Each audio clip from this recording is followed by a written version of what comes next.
Good morning. Welcome to the Ask a Christian podcast. I'm your host, Nate. Hope everyone is having a good day. So, while we wait to get started, would you please, if you're listening on audio, thank you very much. Please go to youtube.com/ask a nope. Wow, it's one of those days. youtube.com/@questions about Christianity. No spaces. All one giant screen. youtube.com/@questions about Christianity. No spaces. I will remember this at some point. It could be the music in my ears. Anyway, okay, so we have a lot of stuff you can probably see if you're watching at youtube.com/@questions about Christianity. You can see the first topic we're going to get to, world vision. Got hit with it's so stupid. Okay, we'll talk about it in a second. Okay, anyways, so yes, do that, go there. I think that's all. It's nice after, accidentally imploding all of your YouTube channels and websites and all this other stuff, because you don't have a whole lot of announcements. It's like, hey guys, I pretty much have one place on YouTube you can find me, and wherever else you're listening. So, nothing else needs to be said. So anyway, that's it. youtube.com/@questions about Christianity. Okay. All right. I'll bite. Tell me about World Vision. I will tell you about World Vision. I hope I didn't pronounce it. Is it World Vision? Don't want to get in trouble for mispronouncing it, because World Vision is hit. Sounds bigoted, Chris. Listen to this article. World Vision, the people, I have not pre-read this article, only the headline, because my family has given to World Vision in the past. I think my wife still does. So as far as I know, we talked about them a couple times. There's never been really a negative light about them that we found. So it seems like, they want to help people in poverty and, find Jesus and get some food, things like that. Awful things. Good humanitarian, Christ-centered organization. That's the point. Well, I saw this headline and have read nothing else because I want my reaction to be unique. And I just didn't do it because that would take preparation. But we're going to say the first thing. Remember Jerry the King Lawler on wrestling? He's like, they would give him the scripts and tell him what was going to happen, but he would never read them. He's like, no, I want my reaction to be unique. Except it was always like unique and real, but he was always over the top. He's like, what? The Undertaker sent him to hell. What? I'm like, okay, bro. So anyways, Jerry the King. All right. World Vision hit with... Don't remember that guy, by the way. I'm sorry. Jerry the King Lawler, he was like a WWE, he was a wrestler like a million years ago, but he was an announcer for like the last 30 years. So I quit watching wrestling when I was 15 probably. So the Hulk Hogan era. Well, I mean, there's quit watching wrestling, but it's like people that never watch wrestling know who Hulk Hogan is, right? So there's certain things. It's like I'm not big on the Real Housewives empire, like all of them. Beverly Hills, New Jersey, Atlanta. But see, I know that just from pop culture and seeing commercials and stuff. But I do know the Denise Richards chick, the chick from Days of Our Lives. Chick, they're like 100. But I know a little bit about them because they kind of transcend their TV show. I mean, the reason they have a show is because they're famous in their own right, anyways. But I was never big on Days of Our Lives. But so the point is, you should know who Jerry the King Lawler is, whether you're a wrestling watcher or not. I am not a wrestling watcher anymore. It became more ridiculous than I can handle. Anyways, the point is, you should know him. World Vision hit with racism, sexism charges for denying food to racial minorities. Oh, no, that's not what it says. For mispronouncing names of non-white employees. Giving food to all races, teaching Jesus to all races, making sure people are healthy and have education, stuff like that of all races. No. That's fine. Don't you dare mispronounce the name of one of your non-white employees. So, let's see what this article has to say. As I make a note to remind myself.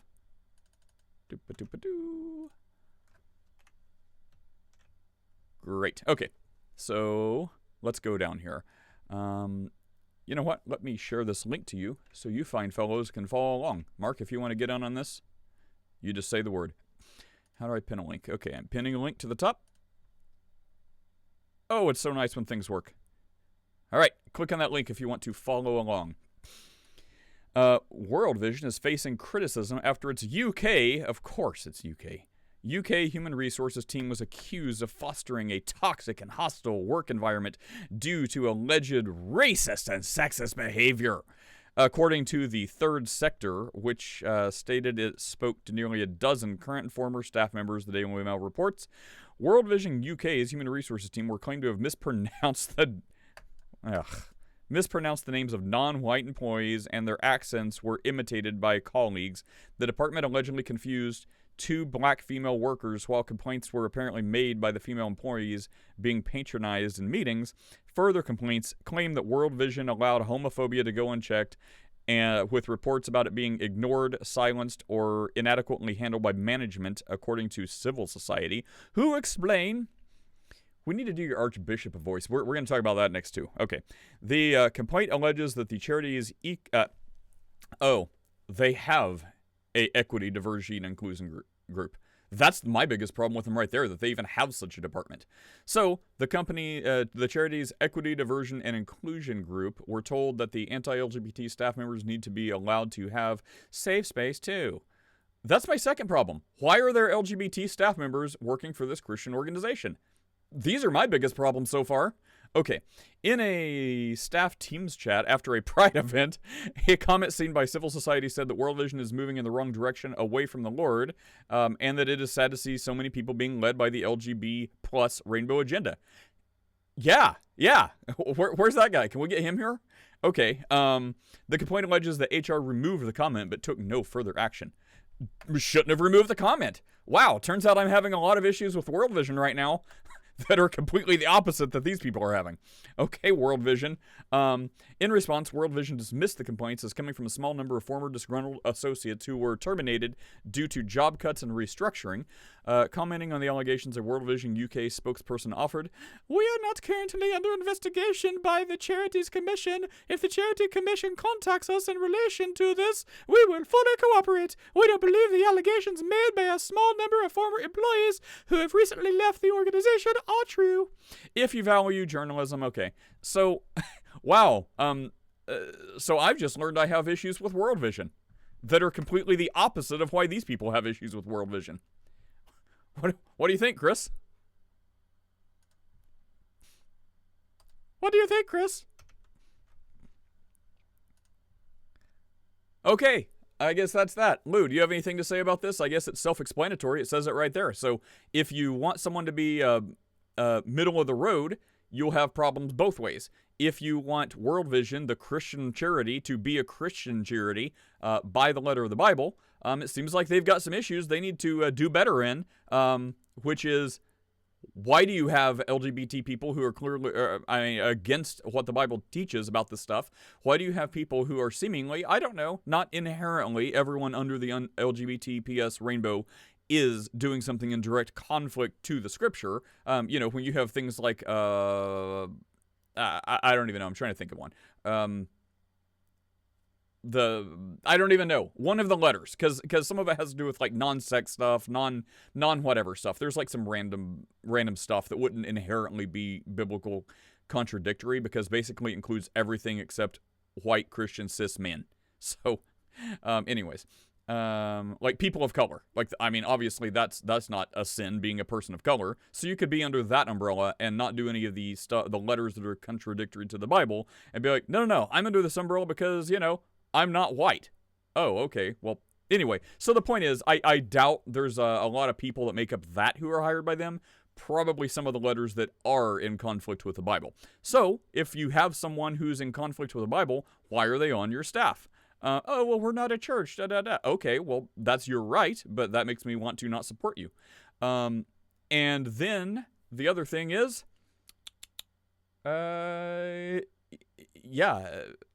I guess that's the main thing. You're hiring staff that's contrary to the Bible, and you have a DEI group. Why do you do that? Is the UK law forcing you to? Probably. Is it of your own volition to try to go along to get along? That would be a problem I have. So if you want them to be a truly Christian organization, they have a couple flaws that we just discovered. If you want them to be a godless, secular charity, then those people have problems with it. So, congratulations. If your goal was to not become a lightning rod, you have failed on all sides.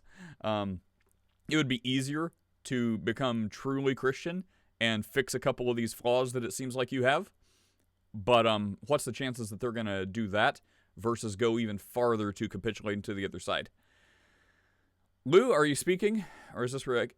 I only have 30 seconds, sir. Oh, there you are. What's I up, Lou? got 1 minute, but I don't know what your topic is because it sounds like a lot. I guess World Vision is Christian or not Christian, or LGBTQ is hired by World Vision, something like that. Do you want to support a Christian charity that hires LGBT people? No. Okay, that's it. All right. Welcome back, Mimi. We stopped talking about tech and you come back. Jesus. Good morning, Joanna. Well, Worldly Vision. Oh, there you go, Greg. Let's see, Mark. I guess you're not speaking, Mark. We need to go get some lunch soon, Mark. Okay, getting back to the article. Greg posted a video. Article is revealing many reasons. Real quick, I got no minutes left, but I want to say the video I sent you last night. I think that's a topic because I think a lot of times there's I think that's a good topic to see what the mindset of is there such thing of a black church? Is there such thing of a white church? Is there such thing of blah blah blah church? I think that was an interesting topic. But I gotta go. Bye. All right. Yeah, we will try to get to that. Maybe remind me in a minute. Greg, I copied the link. What is this? What is this link? Oh, Andy Kaufman ruffles from the wrestling one. Oh. I've heard all these things you've been saying. Oh boy. You know, I am not really an Andy Kaufman fan. It's just too weird. It's like the guy won't break character so hard that if he's legit believes he's like in that character, that's a problem that I don't like. And if he's just really, really good at not breaking character, and he totally knows, he's like, yeah, I could break it on a second, but I'm not going to because that's how good and committed I am. That's also a problem. For me. I'm not into that. Okay. Let's see. Yeah, Lou, I won't play the video. Did I hear something about not being able to break character? You've missed your chance. Where were you? World Vision. I'm just assuming you agree with me and Lou. Mark says, the article is revealing many reasons not to donate to groups that your local church has not vetted. Yeah. And I mean, it sounds like they were pretty solid, right? Like they have a really good track record. So, I mean, it seems like this could be some cracks in the armor. So maybe you'd say your local church would have to re-vet people. Anyways, Chris, Tuffer. World Vision has been woke for many years now. Have they? We've talked about it a few times looking for problems, and we've never really found any. No, I don't know where you've been. Go look at the Protestia articles. Oh, okay. Let's see. I believe the Lord holds us accountable for decisions we make about sending money that he entrusts to parachurch ministries. There are plenty of unsaved people who will give to feed the hungry. I would rather give to get the gospel to people, perhaps with food included. Yes. Let's see. Where do we go? To Lou's point. Okay, so Lou shared the troll. Did he leave? Wow, he really had to leave. So he shared a video last night. His question was, are there truly black churches? And I mean, it's like a veil. Like, people can say it in a way that causes division, and people can say it in a way that's like, oh, that church, or the black church down the road, or no, the black church up the street, or the white church downtown, or the Hispanic church. People will talk about it in a way as a legitimate identification marker of a building, of a location, of a type of church, in a way that doesn't ruffle everyone's feathers. And then people will say these churches and identify them by race in a way that will ruffle feathers. Anyway, he shared this quick Instagram reel, and is this I guess black or not black church. But the pastor was black, and he kept, I guess the sermon was about, is this a black church? And he kept saying, I'm black, you're black, this is not a black church. I'm quoting, I am not black, 0.02%.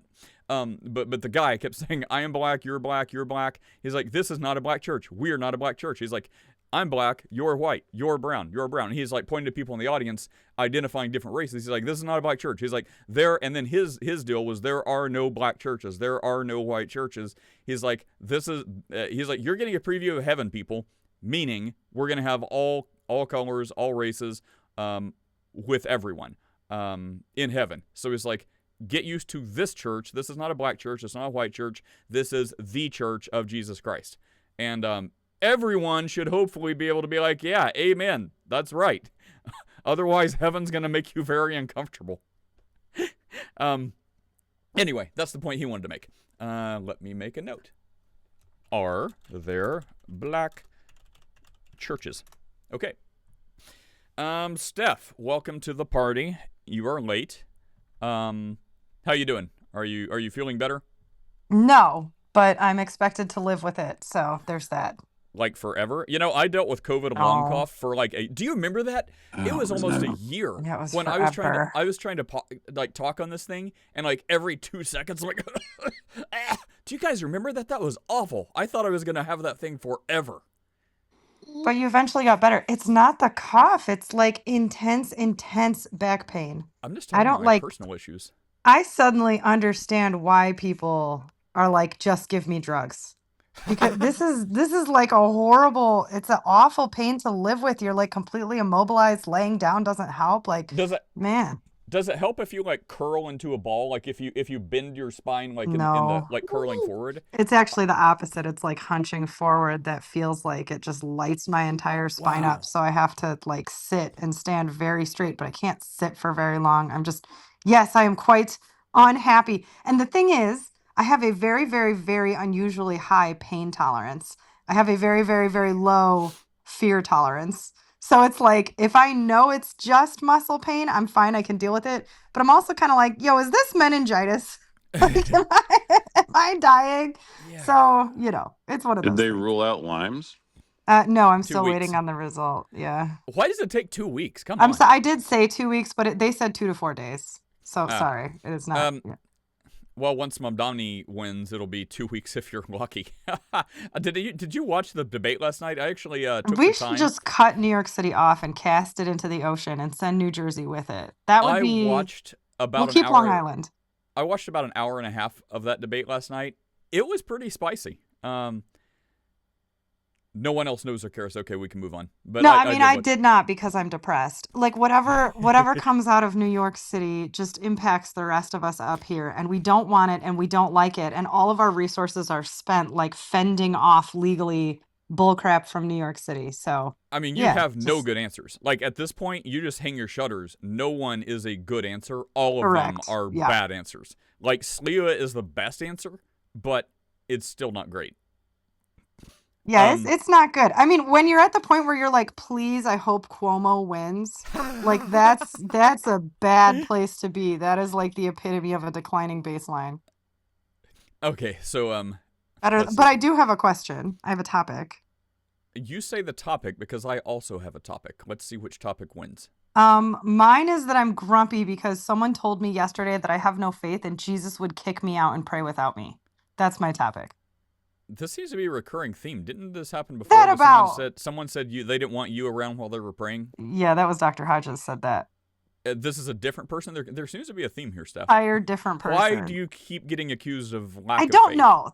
I am seeking possible correction here, okay? Maybe I take what Chris says with a grain of salt, but looking for a non-Calvinist correction, because I know Chris is going to very much be on my side here.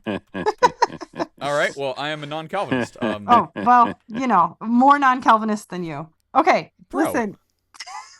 He said, bro. So maybe we don't want you around when we're praying either. Yeah, that could be. You know what? And if I'm that's just the gonna case, keep laughing. What's up? Tell us the proven right. Okay, so I'm in a room yesterday, all right, and a woman comes in who seems like she's in distress, in significant distress, and it seems authentic. She's sobbing. She comes up. They're talking about spiritual warfare, and I'm minding my own business at my desk, and I'm just listening about this group talking about spiritual warfare and influences and things. Okay, principalities and powers and all that. And I'm like, oh, this is interesting. Well, this woman comes in and out of nowhere. She asks this question quite tearfully, and she says, why is it so hard to follow the Lord? Everything keeps getting worse. And everybody kind of like, oh, okay, she must need prayer. She cascaded into this like absolute panic attack, crying like I'm about to commit suicide. I'm in an abusive relationship. My mother is involved in like what do you call it, voodoo, like she's a witch and she's bringing my brother. There's like this whole horrible thing. I have no money. I'm about to be evicted. Like she's sobbing, right? And so then there's another person on the stage who's sort of known for having good intentions but never really making any sense. And he just starts in on like, I'm going to pray for you right now. And he starts exorcising demons out of her. And about midway through this, I did wait for him to finish the prayer. And she's sobbing harder. And like, okay, so then what are you typing? Steph is describing many of the accusations. No, this is just what's happening. I'm just Why were you watching. sad, Steph? What? Okay, What? go on. Okay. So shut you're up. not describing yourself, for real? No, I'm really not describing myself. No, Okay, when I he's casting out cry, demons. yeah, people. I think I've cried on Clubhouse one time in 5 years. Like that is not my MO. Okay, I'm not a big crier. I just get really rageful. Was Okay, it anyway. you cry? What? I do sometimes. Make you cry? Who was it? No, it was Greens. Greens made me cry once on Clubhouse. Because Okay, anyway. you cried because someone hurt your feelings? Yes. Bro, that's weak. It was not weak. It was so mean. Like anyway, I don't want to rehash it. It was a whole thing. Okay, go on. Okay, She's gonna so- cry again if you keep pressing her, Nate. Leave her No, I'm alone. over it I'm now, trying to but get her I back did. on track. I did have a little moment. Demons. Talk about demons. Okay, anyway. So at some point I wait for this guy to finish his prayer. Okay, he finishes this very illustrative like demon, thank you for the penny whistle. Demon casty outy prayer, okay? And he is doing this fervently and she's crying harder and harder and harder and then I interrupted and I cut him off and I asked her, "Do you have a church?" And he got very upset like, I hate everything. This is fantastic. She was thanking someone for the penny whistle. I just happen to have one laying right here. That's how freaking Irish I am. Hold on, do that again. Wow. You tell your story over my music. Yes. Okay. Yes. Let's Can do you it play that some way. background music for me? All right. So then, yeah, go ahead. So then what happened is this woman, she's just absolutely freaking out. And so I interrupt and I go, "Do you have a church?" Okay. And the other, this is why no one is in here. Okay. So then the other guy goes, "Yeah, interrupted me just for that." And I go, "Yes, I did." And I ask her, "Do you have a church?" And she says, "Yes, I have a church." This is actually bizarrely therapeutic. Greg said, "Is that the mass I hear in my ears?"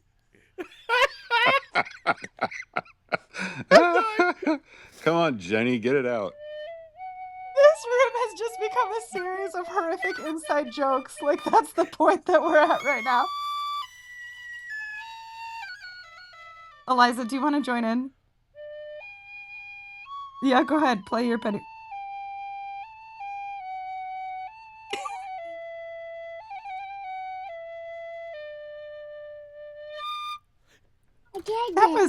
That was quite nice. You have a hidden talent no one knew about.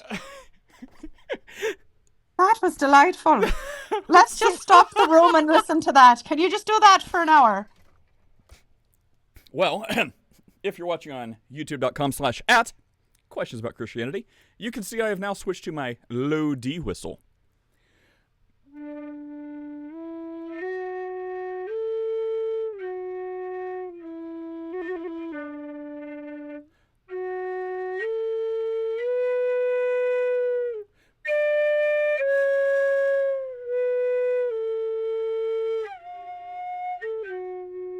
Okay. Please continue. I'm sorry. Oh no, I see how seriously everyone takes my concerns, but that was also delightful. That was a nice intermission. Tell us. Go back to the demons, the Irish demons. So there's Well- demons. And then what happened? Playing, so the background music is going to continue. Okay. I can't. I laughed too hard. I want to hear the story. I'll give you a serenade later. Just let's get through this. Well, you're going to have to deal with the other one you incited. Okay. Okay, so anyway. Go ahead, little girl. Play your penny whistle as much as you want. This is terrible. I hate everything. Okay, so anyway, you can't do the D. She says, yeah, his is different. Okay, so this woman, so I asked her in the midst of this, okay, I waited for the other guy to finish his prayer. And then I ask, do you have a church? And she says, yes, I have a church. And I said, I think you should get off of Clubhouse now and you should go talk to your pastor because you just said that you're considering suicide.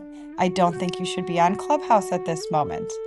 And the other guy who was praying said that I didn't have any faith that she could receive healing from the Spirit over Clubhouse. And someone else said that if Jesus was there praying for her, he would have kicked me out so that his prayer would work. And then eventually, this goes on for a while, and she is still crying. And then someone else told her what I said, which was, here's a prayer hotline that can also function as a crisis hotline. Please call that and leave Clubhouse. There, that is my sad, sordid tale. Thank you for listening. That was great. Thank you. Thank you, young lady. I hate everything. I hate this app. I'm deleting it. I'm deleting it now. Okay. That's So enough. I feel like we're in the Shire. I was thoroughly distracted while I was serenading you. So what was the point of the story? You asked her to go to her church, and the guy said, "You don't have faith. Get out." All Is right, that the in my gist? mind, if someone says, "Hey, I need prayer because, I'm in an abusive relationship and I'm not sure what to do and I feel safe right now. Can you guys pray over the situation?" And everyone on Clubhouse prays, that seems appropriate, okay? Or someone says, "I'm trying to lead my kids to the Lord or I'm struggling with this at work. Can you guys pray for me over Clubhouse?" Of course, we will pray for you right now. Let's pray. If someone says, "I'm considering suicide right this moment," is it the right thing to do to be like, let's pray for you on Clubhouse? Am I of little faith to say you need to go find your pastor, someone in person at this exact moment Oh, right okay. now? Yeah, No, Well, okay. you Does are that make sense? completely correct. hold And on. Okay, thank you. Real fast, just for demon the hunter record. retards need to go away. Hold on. Now you're gonna make Michael say something. Michael, Chris is sorry. No, he's not. But I'm sorry for Chris. I think Okay, Michael may agree the official with me for position of the first Desecration time. podcast is do not kill yourself. Call the suicide prevention hotline and all that other stuff that is recommended by everyone who recommends it. Once that caveat is done, be like, oh, you're considering harming yourself right now? Call the suicide prevention. Do all the appropriate things. Is it an emergency? Call 911. Like, call medical help. We are not doctors. Now that is done, sure. Let's say get prayers. Let's pray. Everyone's praying. The checkbox have been checked.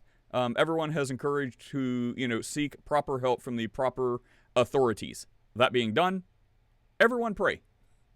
Okay. Are we good on that? Yeah, but Steph was totally in the right.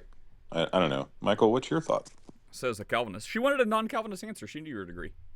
The only answer, while there can be psychosomatic benefits from seeking prayer for someone who has that kind of belief system, the only answer is crisis hotline.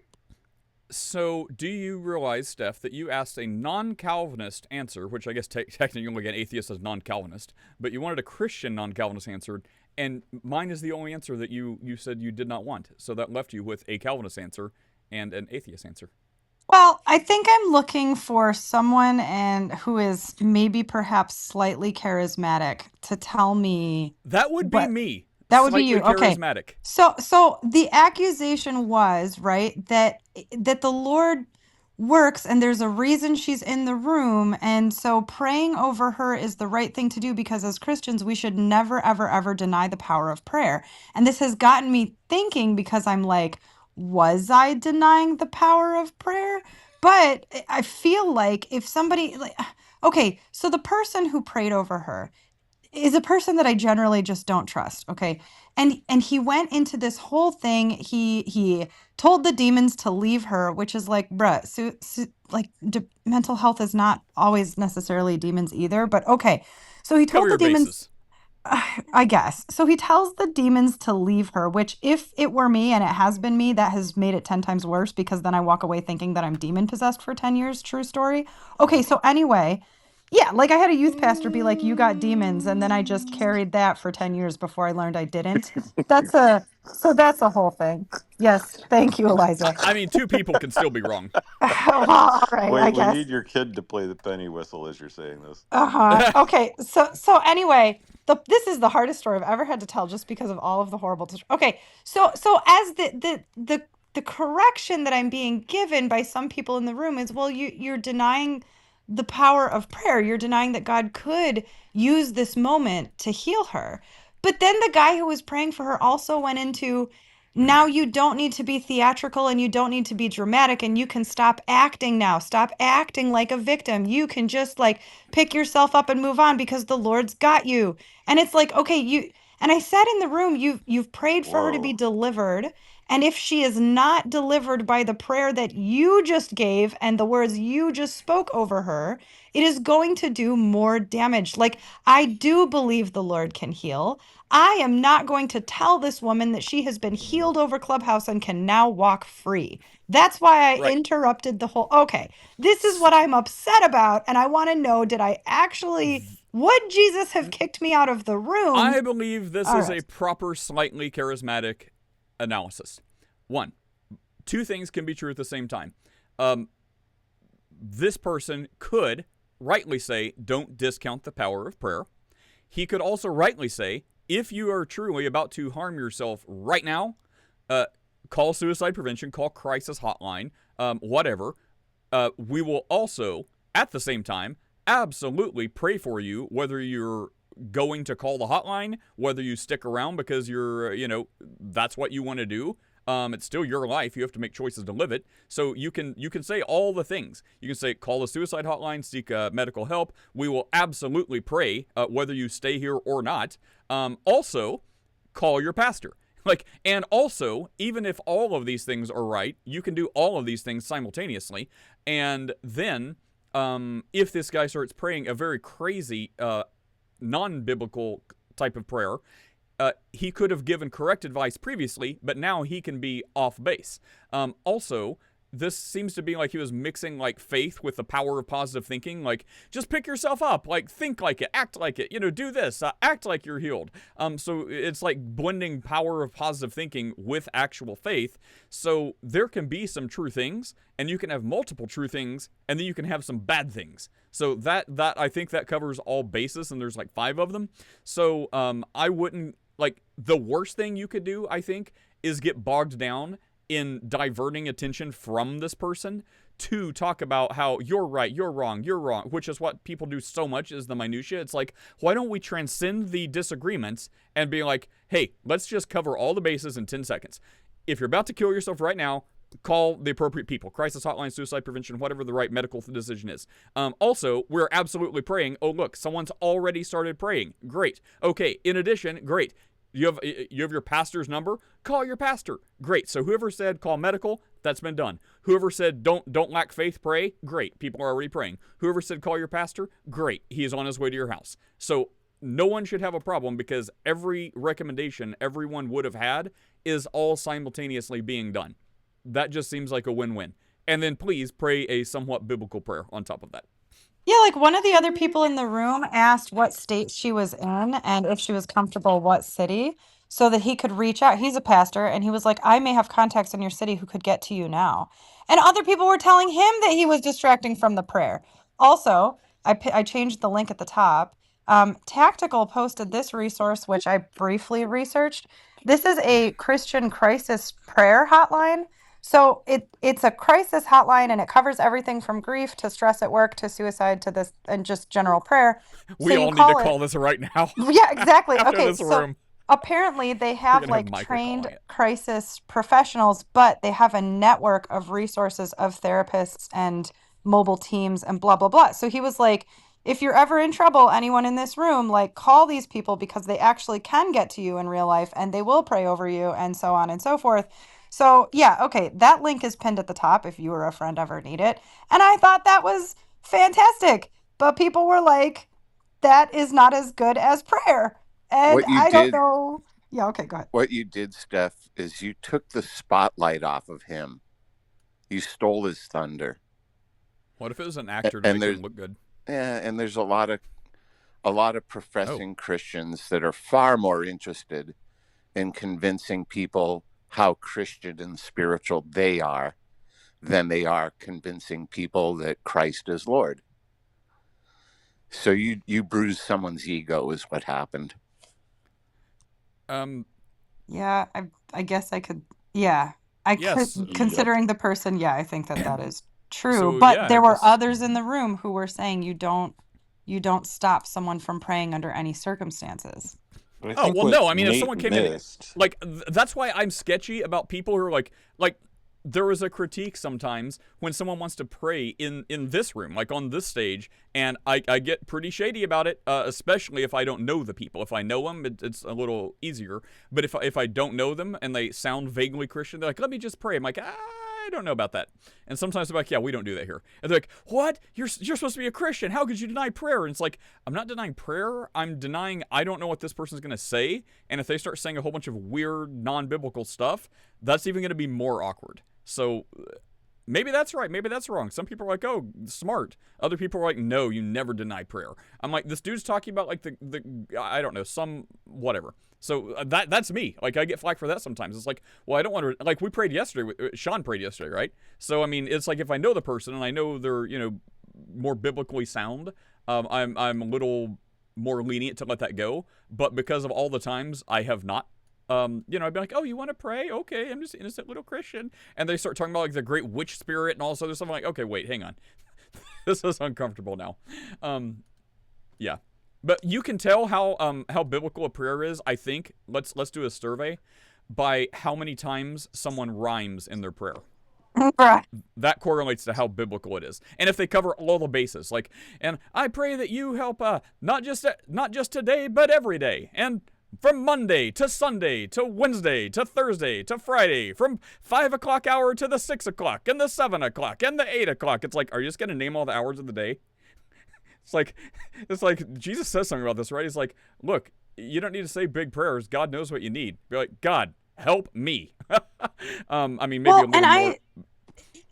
I take prayer very seriously, and Sean is here, which I'm glad for. Oh, I speaking actually of, might yeah, like maybe it. we can get an update in a minute. Yes, I do want an update on Sean's health. And it's like exactly when Sean was praying yesterday, I stopped what I was doing, I closed my eyes and I bowed my head and I listened, right? And I'm not typing in the chat and I'm not making reactions because there are people on this app who, when they pray, I know where their heart is and I take the prayer seriously. We're talking to the Lord right now. I'm never going to interrupt Apostle Sean praying. I'm never going to interrupt tactical praying. I'm never going to interrupt, there are people on this app that I'm not, but it's like, I take prayer so seriously that when someone starts performing like that, it grates my nerves.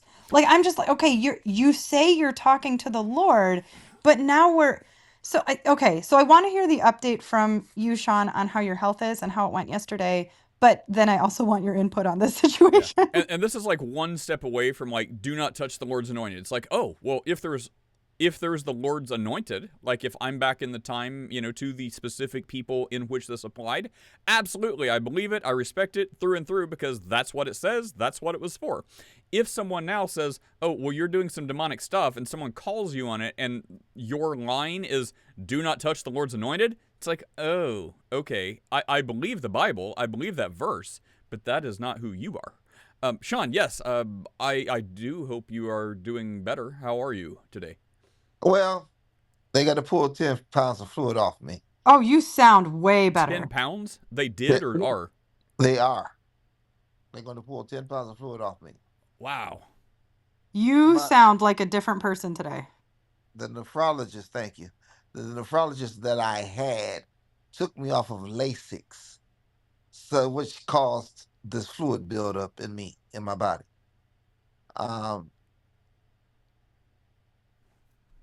I spoke to a new nephrologist on yesterday.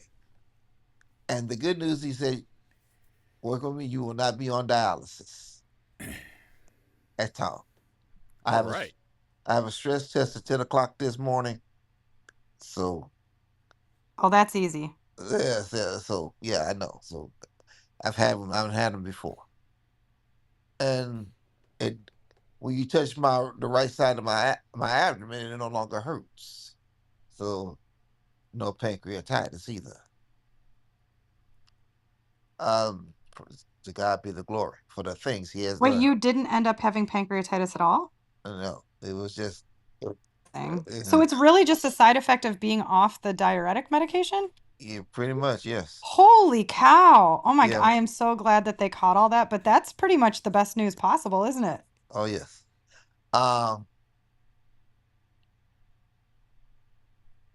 I won't be eating. I won't be eating till after lunch, so call it a fast. So until lunchtime, I should say.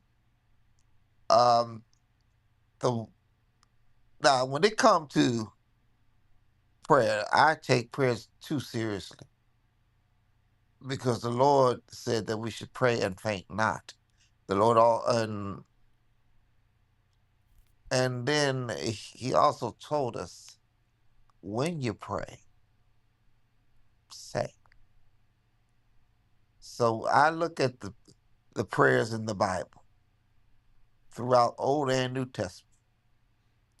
I take it so serious because even if you might want to say, I not know that it will heal your body. Because you said, Lord, okay, I ain't got no problem with you hooping in your prayer. All right. As long as you keep it biblically based. But when you want to play games in prayer, to me, you're no longer praying. To me, you just showing off. And you like those folks that Jesus talked about in Matthew 6 before we get to the Lord's Prayer. Because I could totally agree. Sean, were you in the room yesterday with the woman who was crying in No, crisis? Okay, no. I'm going to tell you very briefly, and no one's going to play the penny whistle over it, which is what happened last time. Okay, You there asked for it. there was a woman in a room yesterday who was vehemently, like, really upset, and she was saying that she wanted to end her life. She was talking about an abusive relationship and being evicted and this and that. And someone in the room started praying over her in kind of the way that we're describing. And I waited for him to finish the prayer. And then I interrupted him, telling her that she can walk in victory now, and told her to go to her pastor now. Because if she's in a place where she's thinking of ending her life today, she needs to get off Clubhouse and go be with someone, right? And I got the criticism in the room that I didn't have faith that the Lord could heal her, and that I should, like, someone told me that if Jesus were there praying for her, he would have thrown me out so that his prayer would work. And so I was looking for someone. The criticism was that I don't have faith in the power of prayer because I did that. So I'm looking for Oh, someone boy. who's charismatic to tell me, like, did I need that correction, or what are your thoughts? Let me tell you something. The Bible also says in the multitude of counselors there is safety. What you did was give wise counsel. Go to your pastor and let him counsel you. That way you can, uh, get what you need to get the full trust and deliverance you need. Yes, you've got people around here praying for you, and whoever the brother or the sister was that was praying on yesterday, that's cool. But I know who I'm gonna call when I'm down like this. Like my pastor called me on yesterday. Yes, I have a pastor. And he said, okay, I'll be there and I'm bring you some fruit. I said, cool. So his counsel to me was very good, and his prayer was very good. And after I got the phone with him, I went to sleep. Woke up refreshed, peaceful. So I'm gonna say the same thing. You did the right thing. As a Pentecostal charismatic minister, I'm telling you, you did the right thing. And 4 out of 4 Christians agree. and if anybody tell you that you don't have faith, that Jesus would have kicked you out, why come to Jesus?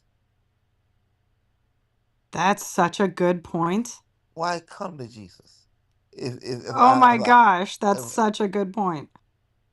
if you're not gonna believe that he's able to do what he said he would do. Oh my God. Feel like putting on some Fred Hammond. Praise God.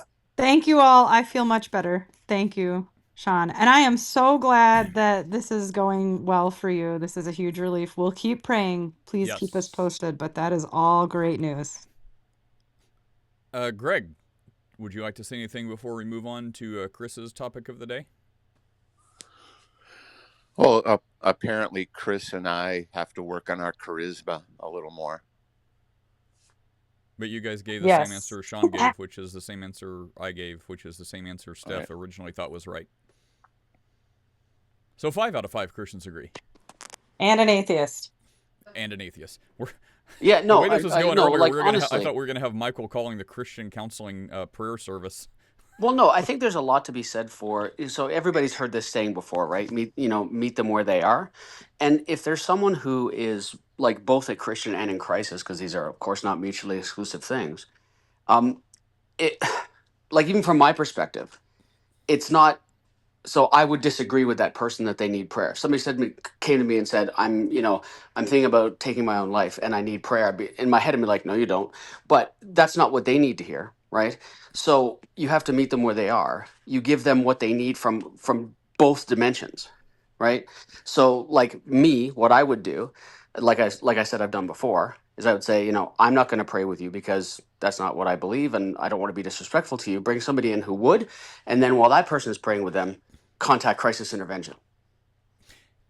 And just one more time, to be clear, Ask a Christian, nor anyone here, is giving medical advice.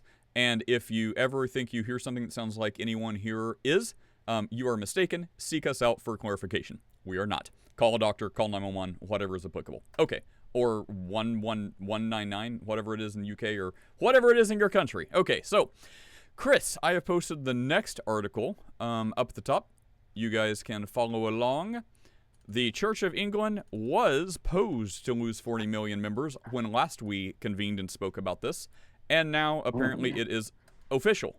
Chris, what have you, or wait, do we want Chris or the bishopess first? Let's get Chris first, and then we'll have the bishopess give her thoughts. Sure.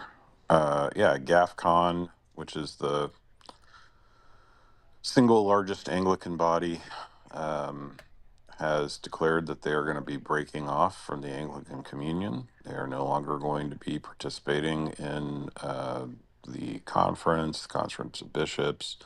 There's a whole bunch of, there's like 4 different things that put these different churches into communion. They have broken all 4 of those, and now 40 million Anglicans will be moving on from the Church of England and isolating the Church of England. So it's a huge move. I mean, it's been a long time in coming. The council in Jerusalem in 2008 that was held by the GAFCON Anglican. The GAFCON is just the conservative wing of the Anglican Church. And so they basically said anybody who's not holding to the Council of Jerusalem of 2008 will no longer be in communion with them. They made good on their threat. And I think that the naming of the new archbishopess was the final straw on the camel's back. Well, you summarized this article just about perfectly. So the unity of the Church of England has been dealt a major blow as, punishing reminder that theological treason has consequences after a group of 40 million, 10 times number of UK Anglicans announced they are the real Anglican Communion and will no longer be in communion with this other group. Over the past 2 decades, just like you said, the denomination has been liberalizing at a rapid rate, appointing Sarah Mullally, a pro-choice feminist, as the new archbishopess. Why do they say Archbishop? Like, even if it's not correct, that's the perfect time. Like, I can't believe they didn't say Archbishopess just for fun. Of Canterbury. That's a whole new Canterbury Tales. Allowing the church to bless same-sex couples with major contingent pushing the church to deem homosexuality no longer a sin. So glaring. Anyways, so yeah, the Anglicans have been like, peace out, or we're peacing out.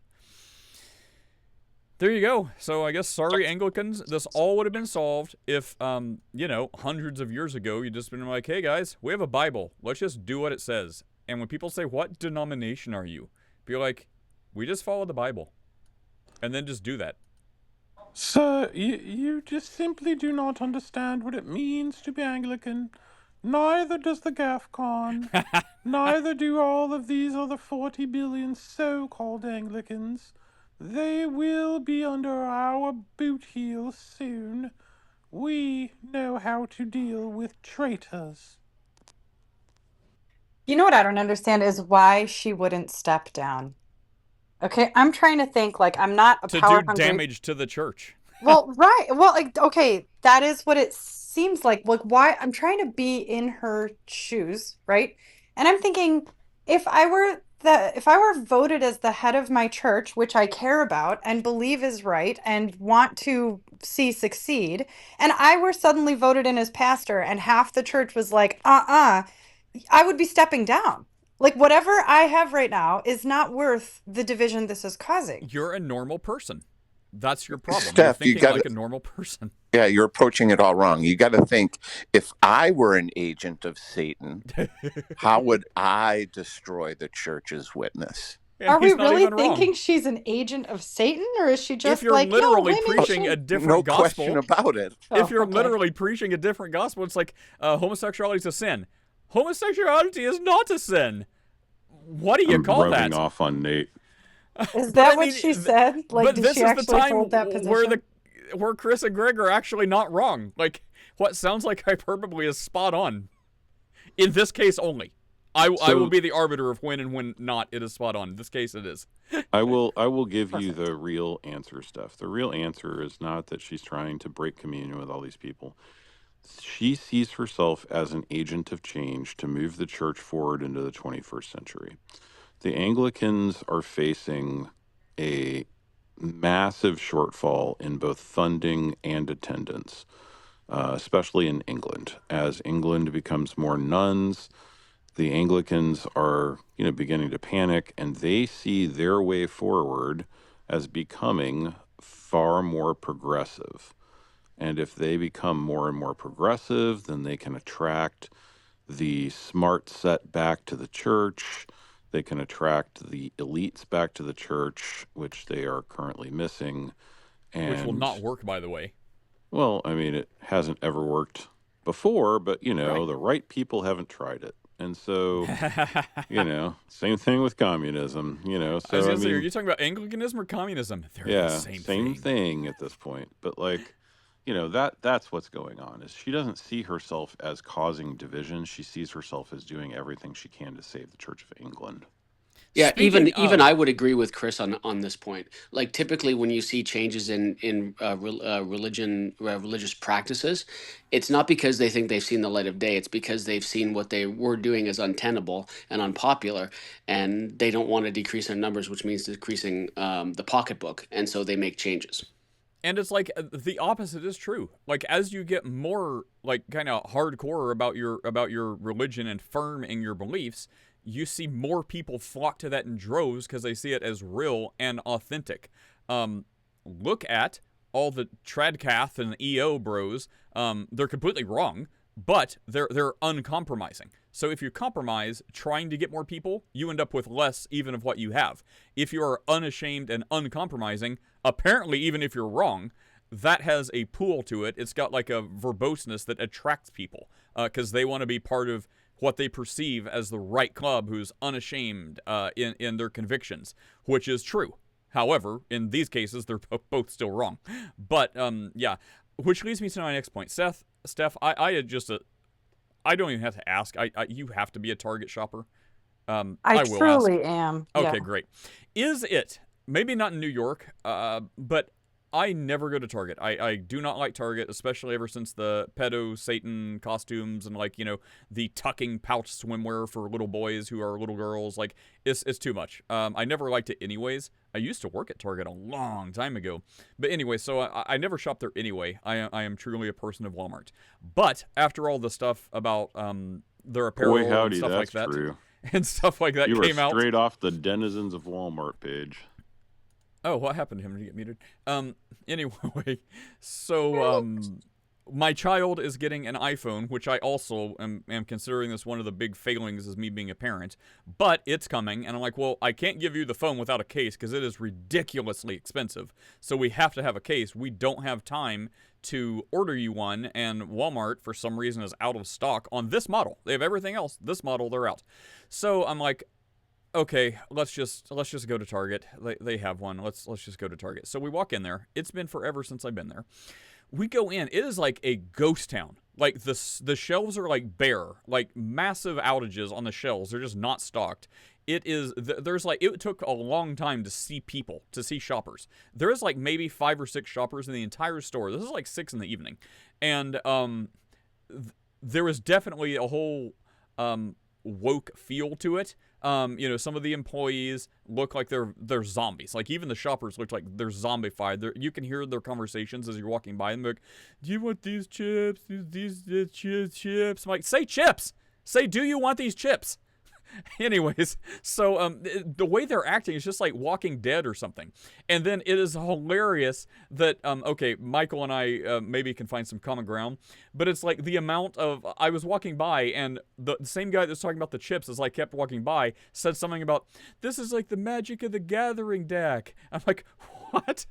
And then someone else was talking about like a purple orb, and he's like, it looks like an orb, and like dealing with a kid's toy or something. I'm like, okay, that's funny. This is kind of my world, but it also kind of freaked me out. I'm like, wait, if this is my world that I know and love, and like dice chucking and card flopping games, I'm like, I don't want to be associated with that.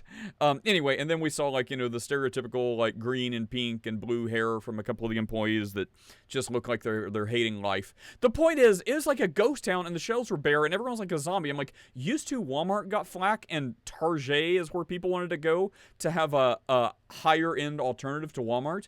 The people of Walmart are not as bad as what I saw in Target. Like, Target is rough. So is that how it is everywhere, or is that just my Target? Steph? No, you live in Florida, land of the free, home of the Christians, and your Target has been abandoned. Mine has an alive and well, absolute year-round gay pride display at the front. I'm not even lying. Like, I think I have pictures of this that I sent to my husband to see. So they have a LGBTQIA plus pride section at the walk-in. You know, when you walk in and it's like the bathrooms are to your left and then it starts with the dollar items and then the clothes. It's like right there. Okay.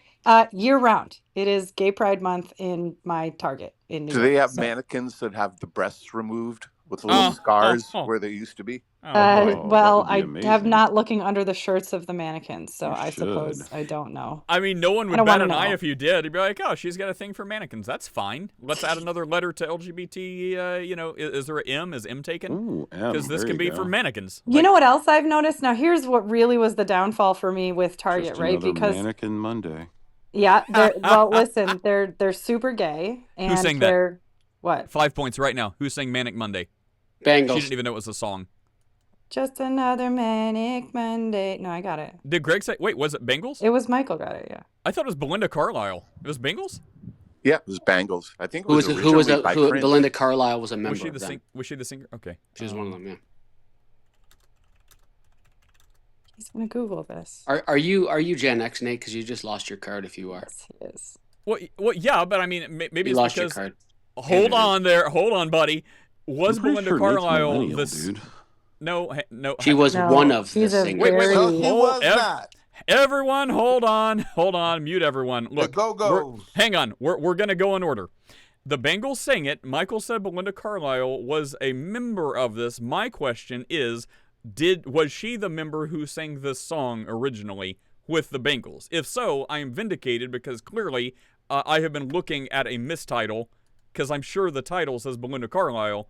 when it could have been the Bengals? Was she a singer of the Bengals during, like, not during the song, when it was made? That is the first question. We'll talk about my Gen X or not after this. Well, yes, she was, Nate, but she broke away and did her own solo thing, which is what I thought you were referring to. No, and if that hang wasn't on. the case, We've got to then dive into AI mode. cheerfully retracted. Hang on. Let's see. Was okay? We totally just 1986. interrupted Steph's story about Target. Oh, you I guys know. interrupt her story. I was to talking about gay go on, Steph. Target. Go on, Steph. Go on, Steph. I'll do research. Go on. Look, the point is my target here is alive and well. Oh yeah. Okay, I was going to say the thing that really made me not like Target because I'm so completely desensitized to like the gay pride thing is that like they have severely reduced the amount of stuff that they're selling that's designed by Joanna Gaines. That was really the straw that broke the camel's back, you know? It's like at least there's still home and hearth stuff here and now there isn't. So I'm kind of over Target now. You see how that Okay. works? Probably because it's not Thank you selling for- as much anymore because she did go totally gay. Yeah, that might Thank be you true. for finishing that, Michael. Wouldn't say Apparently, totally gay. you have to also turning your card. I heard someone, was it Greg, corrected and said Go-Go's? So Belinda Carlisle was with me. No, that was Sean. Okay, good job, Sean. So Michael and me will give Sean our Go-Go's Carlisle card because she was neither. The Bengals it was Susanna Hoffs in 1986 was for the Bengals. Carlisle was with the Go-Go's, so Michael and I were both wrong. Holy crap, Sean is king of Gen X. And Sean just won the award right now. The only defense we have, Nate, is that we were playing D&D at the time. I was in diapers at the time. Yeah, No, y'all do know the song "We Got the Beat," right? Well, I mean, wait. She did "Heaven Is a We Place on got the Earth," and beat, we got did she do the the- "We belong to the night, we belong to"? No. Was that her? Who was that? Hit that high note, Nate. No, that was No, she was the one that did circles in the sand. "We Belong" is Pat Benatar. Pat Bennett. Yeah. Good job, Sean. Sean is king Y'all of forget Gen I was X. a DJ back in the day, right? Okay, to the next question. Am I know the answer to this. The crown is yours. I know the answer to this. It is technically I fall into a 5-year like mini generation, which is Zennial. I'm gonna fact check myself in a minute. I was going to say, my parents are Gen X. If you're Gen hang X, on. you would That's be funny. very young. It was picking up off my previous search, and it says who sang Manic Monday, and I just glanced at it real fast, and I got the S from sang and M went away in Manic, and I read it real quick. I'm like, who sang Satanic Monday? I'm like, wait, what? I'm like, oh, sang Manic Monday. Okay. Anyway, hang on. Let me just get my data here before I go into this. Am I Gen X or?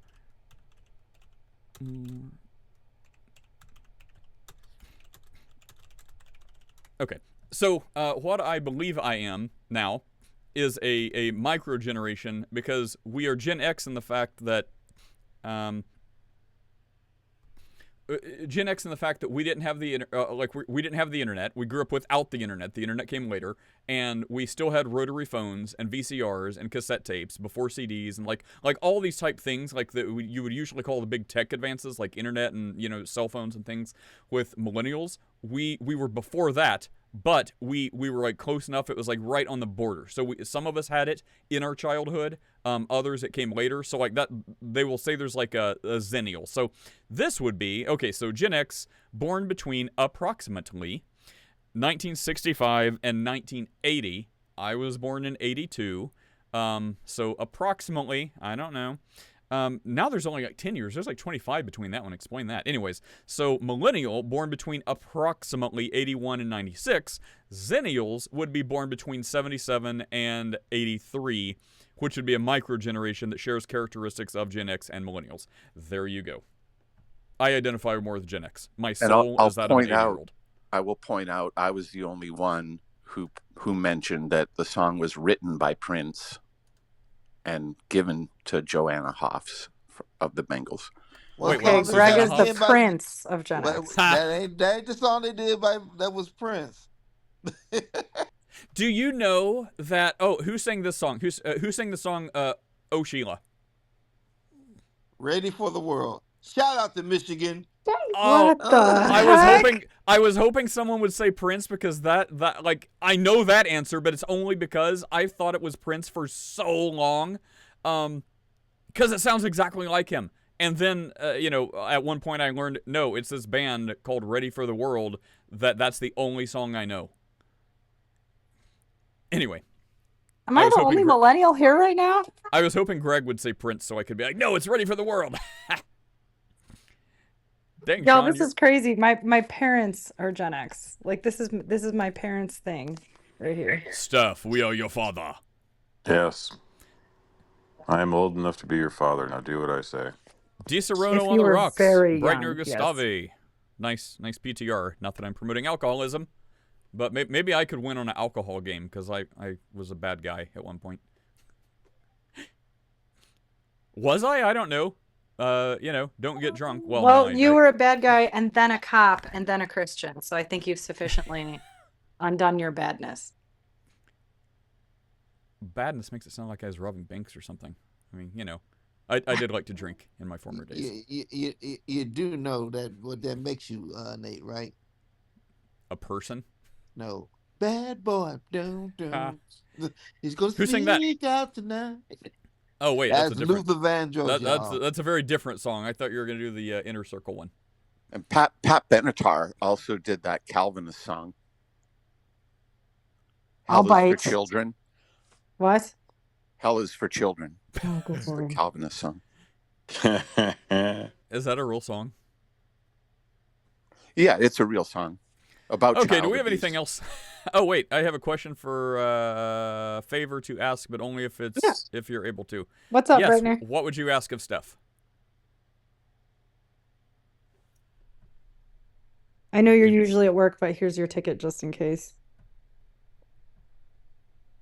I'm on the edge of my seat. Don't fall off. You'll hurt your back more. Well, I have the best PTR now. Yeah, my kid is so obsessed with this. You probably want to be on This is so the edge. dumb. Be on the edge of that seat because someone had nocturnal emissions on it. Ew. Oh, speaking Well, that of, was we can talk about yesterday's topic, St. right? Peter's Basilica purified after a man pees on the altar. We want to talk I'm about sorry, what? that? Okay, I'll pin this. This is our next topic. I was going to private message you, but it was for a loan? Yeah, Steph, can we Kind all of have based. loans also? No, I imagine he needs advice on a mortgage, is my guess. Oh.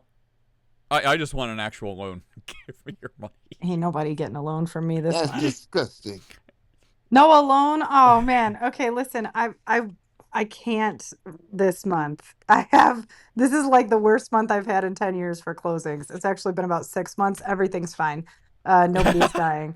But yeah, no, I actually am in no position to give any loans on anything right now. But advice. So you're saying you can I can give this guy certainly advice. give advice, yeah. Wait, If are you it's- wanting that now or in a if private it's message? for a property, if you're trying to buy a property, I have a hard money lender that you could use, and I have a good DSCR lender that you could use. But if it's not for a property, I'm not going to be very helpful. Okay, check out that protesting article while Steph figures out this in chat.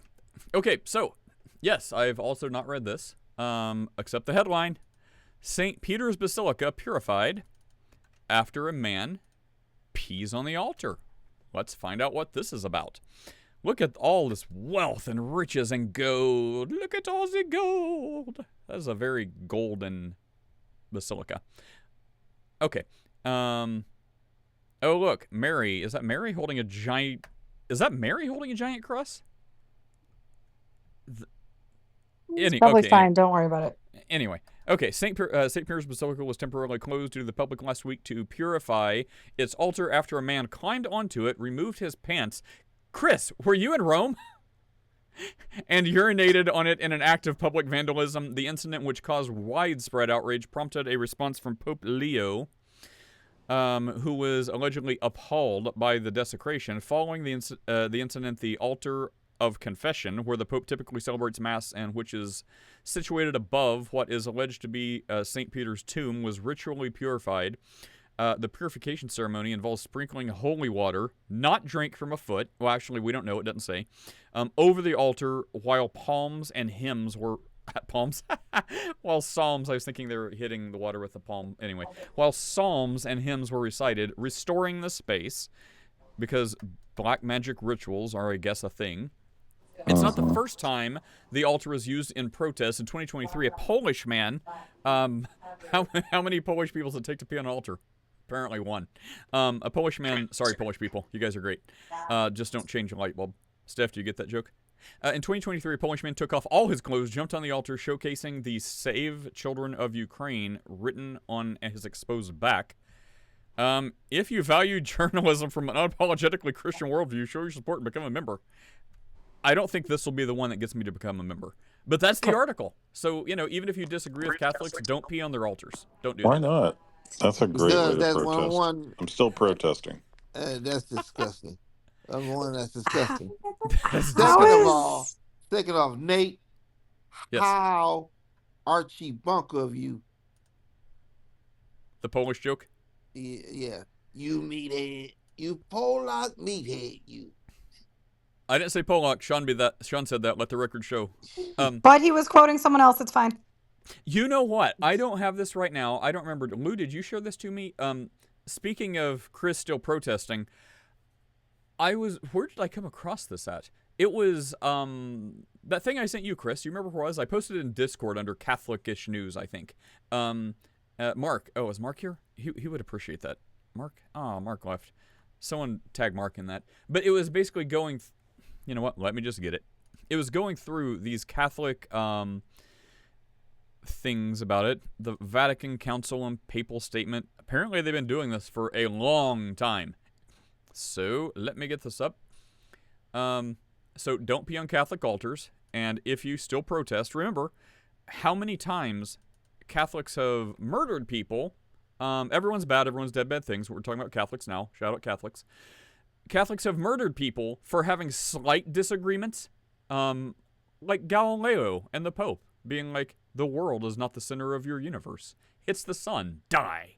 And, other such things like, hey, you don't have to be Catholic to be saved. Die. Well, they do not share that same conviction regarding, let me share this link, regarding Muslims. So I find that interesting. They will go full on murder for things that are like slight disagreements, but if you have a different God and a different religion, they're like, nah, it's exactly the same. You can follow along, just read through some of those, pick out the interesting ones. We'll highlight a few of the winners. So this goes from 64 to 2013 and Francis. So I don't think we have any of the new Pope yet, but save that. It seems to be a catalog. So this is the Ecumenical Interreligious Affairs, Vatican Council and Papal Statements on Islam. Second Vatican Council, Lumen, But the plan of salvation also includes those who acknowledge the Creator in the first place, among whom are the Muslims. These profess to hold the faith of Abraham, and together with us, the Catholics, they adore the one merciful God, mankind's judge on the last day. Second Vatican Council, Nostro Agadiatite 3, in the year of our Lord, October 28, 1965. So just go through these real fast. I don't really have an agenda, but since Chris said he was still protesting, it just made me think. I was reading this last night, and there's a lot of completely contradictory biblical stuff here. It's like Muslims are great, they're totally saved. Like, yeah, now I'm shocked. Rome goes against the Bible? So now they have a Muslim. Again, like spectacularly so. The Vatican has a Muslim prayer room now. Did you hear about that? Yes. I mean, I don't want to like poo-poo Catholics, but at some point, seriously, if you are consider yourself a good, faithful, dare I say, if you know the term and agree with it, born-again Catholic, there has to be a time where you leave the mother church, because it is not the Church of Jesus Christ. There has to be a point where the institution is corrupt beyond repair. There is no reforming it. Let it go and be like, I have a Bible. I'm just going to do that. The time has to be here. I mean, the time was in apparently 1964. But before that, just go back another 100 years and another 100 years. Yeah, and another 100 years and another 100 years. So, I mean, you can pick your pet project. But, I mean, goodness. If you're like, no, everything is fine until 1964, that's a pretty good reason. And if you're like, no, Muslims are all saved too, that's exactly fine. Even though they would disagree and kill them for saying that. Blessing an ice block? Like, there's got to be a point at some time. You're like, you know what? No. Okay. All right, well, that one fell flat. Anyone else got anything before I run away? My parents are coming to visit tonight. Ooh, John Paul II addresses representatives of Muslims of the Philippines in 81. Let's see. Don't know what it's going to say. Okay, I deliberately address you as brothers. As brothers. As brothers. They don't even like to say Protestants are brothers. I think they were forced to say, like, they're estranged brothers. Chris, if you convert to Islam, the Catholics will consider you a brother. Wait. Is that why they unintentionally, God's forcing their hand? He's like, Muslims are brothers. Everyone thinks it means they're calling them Christians. They think it means calling them Christians, but because maybe some of these Catholics saying this are not Christians, they are truly brothers. And the Protestants who are estranged brothers, we're estranged because we're actually Christians? That's some food for thought. Okay, so this guy's addressing Muslims as brothers. That it is certainly what we are, because we're members of the same human family whose efforts, whether people realize it or not, tend toward God and the truths that come from Him.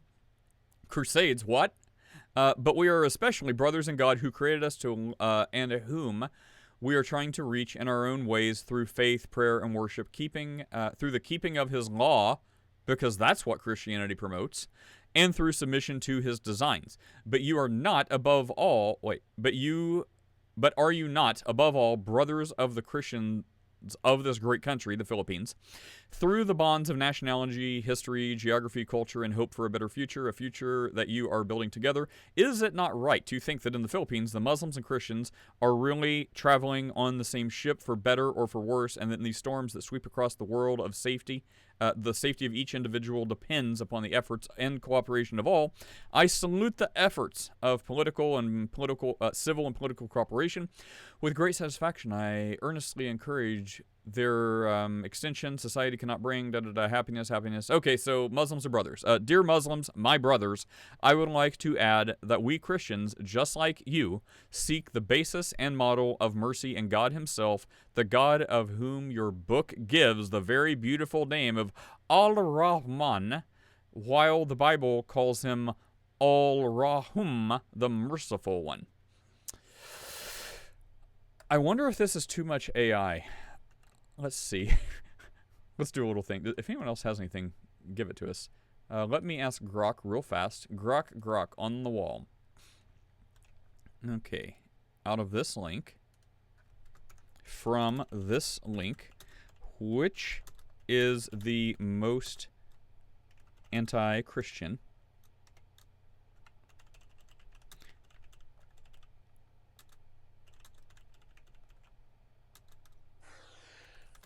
Chris, I got to ask you a serious question. Yeah. Are you Anglican? It depends on the day. Okay, let's see. To determine which statement or citation from the provided document might be considered the most anti-Christian or in opposition to the Bible, we need to evaluate the core... Grok, you're so chatty. Grok transitioned into a woman. It is way more chatty. Okay. We need to evaluate the core content against the Christian doctrines as presented in the Bible, particularly those about the nature of God, divinity of Jesus, blah, blah, blah. Okay. The key principles for comparison: exclusivity of Christ, Trinitarian doctrine, rejection of syncretism, call to evangelism. Evaluating the document. The text provides, primarily from Vatican II, Jean Paul, Benedict, Francis, and common ground with Muslim. Okay, potentially contentious statements. Several statements. Yeah, I think it's the one I read, the first one. Did they arrange those in orders of heresy? Because I think it was the first one, but also the worst. Okay, so, but the plan of salvation includes those who acknowledge the Creator in the first place. among who are the Muslims. Yep, that's the one I read. Another one, the Catholic Church rejects nothing of what is true and holy in these religions. The Church is also has a high regard for Muslims. They worship God, who is one, living and subsistent, merciful and almighty, creator of heaven and earth. They strive to submit themselves without reserve to the hidden decrees of God, just as Abraham, exactly like Abraham, submitted himself to God's plan. Let's see. Young Muslims, Jean Paul II addresses young Muslims in Morocco. Sean, I have to fact check this. What song was written in or around the area of Morocco from the 80s? It was like an 80s synth Europe pop song. We believe in the same God, one living, who created all the world to bring all creatures into his perfection. Is Sean still here? Does he have that answer? I don't see Sean. Yeah. So, does anyone else know that? Islam, they say that Muslims seek God's mercy, but God's mercy is only extended through the cross of Christ. So if you deny that God has a son, and if you deny the cross, which Islam does, then you don't participate in God's mercy. I was thinking of Rock the Casbah.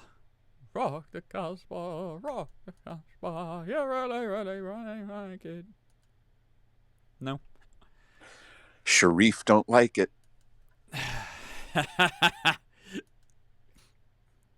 Good job, Greg.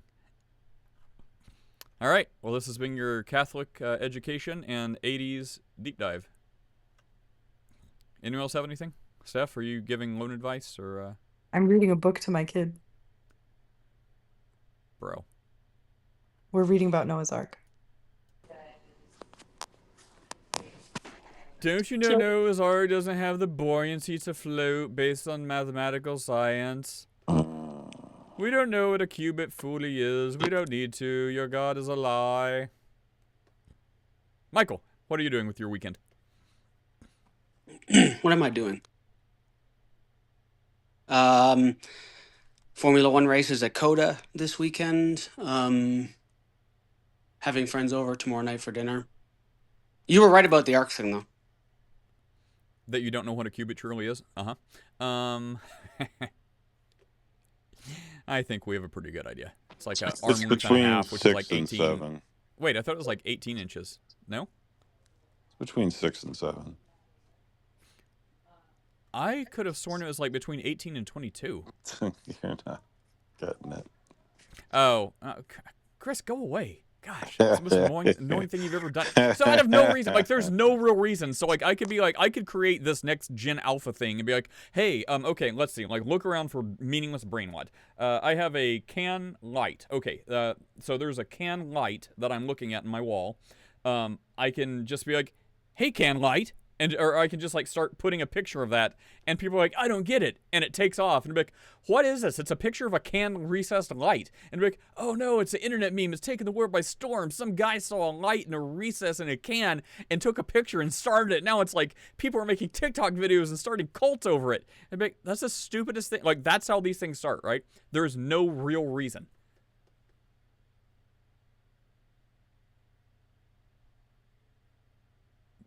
Yes, I'm right. I claim victory of this nonsense.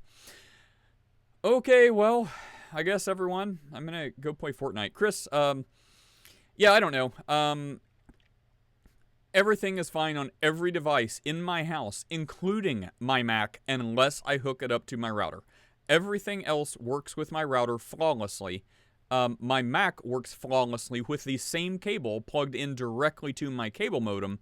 The only problem I can tell now happens when I plug my same cable to my Mac into my router. Something about that, and I haven't been kicked off yet, so as you can tell, the disconnects are so frequent and quick that apparently I can still stream, but it should not be. So there's a problem somewhere that's just been discovered, and it's like it looks like a Christmas tree because connected is green, red is disconnected, so it looks like Christmas. It's like red, green, red, green, red, green, all up and down my screen as far as I go. It's like 3 minutes connected, 2 seconds disconnected, 3 minutes connected, 2 seconds Yeah, your disconnected. router's gone bad, dude.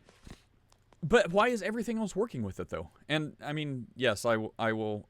Tell me how much it costs to send whenever you're not sending a plague with it, and don't wrap it in a smallpox blanket. And yes, I would like to take you up on this offer. All right. Yeah, I've always had a leery eye about this Asus router when I got it. But yeah, I mean, yeah. Is it in spite of us or because of today's topics? Not one person had a question about Christianity. I think it's in spite of us. Were we just all in such a role that, like, if anyone new even came in for, like, 2 seconds, they're just like, nah, I'm out of here. Like I don't know, man. Usually you'll have a Hebrew Israelite or two, but they've been staying away. Well, we've been talking about it. Like, that. What keeps them away is when people, they come in and we're talking about just such nonsense. Or, like, I imagine Steph talking about Irish demons, like I'm playing the penny whistle. Like, what if that was the most serious question of the day and they're just like, ain't no one got time for this. Did you guys ever watch BSG? What's that? The reboot of Battlestar Galactica. Wait. How new is it? I didn't know there was a reboot. I watched what I think is the 2005. Original. Wait, so I saw the original was 1977. Oh, then okay, yeah. There's the reboot happened in 2005. So that's the one I saw then. That's the only one I saw. Oh, okay. So yeah, whatever you were playing that's not the penny whistle, the D whistle or whatever. That sounds a lot like the theme, like the martial theme for when soldiering is going on in that show. I don't remember it that well, but I did talk to the captain. Was it Edward James Olmos? Yeah. Yeah, I talked to that guy once back in the Google Plus days. The flute reminded me of Kwai Chang Caine. What's that? That's the main character in Kung Fu, played by David Carradine. Oh, see, I do know who that is. See, that's some of my Gen X dropping the ball and some more of my Gen X tendencies remembering it. And then the millennial knows him only for Kill Bill. What will I sing to Christians after death? Oh, what I will sing to Christians after death. Curiosity's got me. Let's see what this is going to be. Right, I was right. Everything I say is right. You'd be better off if you did what I said. I have no sympathy. You should have listened to me. I was right. I was right. I was right. Well, I thought it was going to be much worse.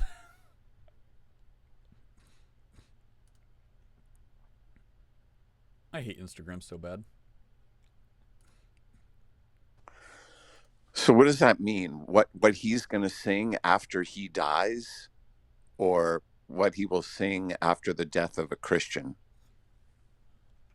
Well, I don't know. I mean, he can't be atheist because he thinks... Michael thinks he'll sing nothing after he dies, so he can't be an atheist.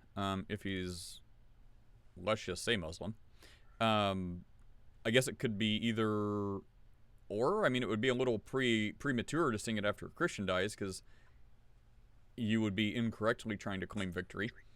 And if he sings it after he dies, well, he won't be singing that at all. Help us out. Which perspective are you... At what point will you be singing this?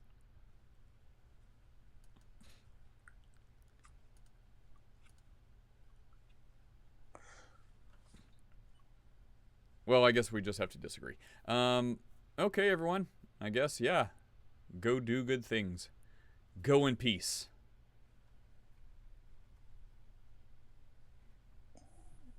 No one can even say goodbye? Wow, hurts a little bit, Greg. You're off mute and everything.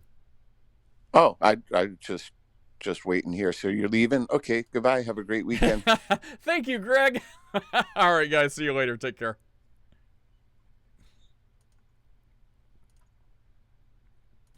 Well, I'm not sure if we saved the world today or not. Or if I look outside and, you know, the Lord is like, that podcast is what I've been waiting for. Now the end starts. There's like horsemen flying around. This is pretty bad. Anyways, I guess if you want more entertainment from Irish whistles and Steph talking about her demony experiences, like, share, and subscribe. Leave comments. Ask questions. You can tell what happens when we don't have any. So give us some questions. Give us some feedback. What would you like to hear more of? I mean, that may not matter. It's whatever Protestia says. That's kind of the go-to source. Shout out Protestia. Anyways, youtube.com/@ questions about Christianity. No spaces. Take care, everybody. We will see you next time.